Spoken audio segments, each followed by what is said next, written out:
Sosok Bapak Maleo Kopassus, ditakuti OPM dan Sebbi Sambom, dicintai rakyat Papua.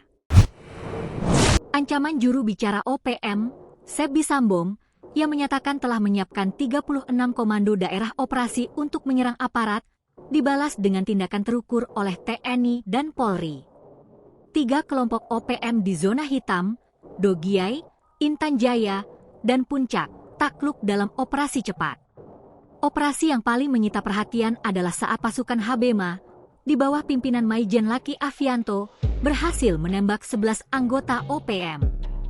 Disusul dengan operasi senyap di Dogiai, 2 anggota OPM gugur, yang kemudian memicu kemarahan Sebbi Sambom.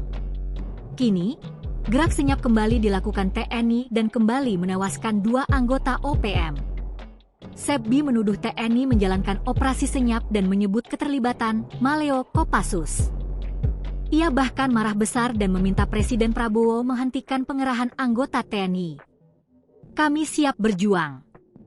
Ke-36 komando OPM tidak akan mundur sampai titik akhir demi merebut kedaulatan Papua, ujarnya. Lalu, siapa sebenarnya Bapak Maleo? Dia adalah sosok prajurit Kopassus yang bertugas di Papua. Julukan Bapak Maleo diberikan karena besarnya kecintaan warga Papua terhadap anggota Kopassus. Dalam buku Kopassus untuk Indonesia karya Iwan Santosa dan Ea Natanegara, diceritakan bahwa karena begitu menyatunya prajurit Kopassus dengan warga Papua, mereka dijuluki Bapak Maleo.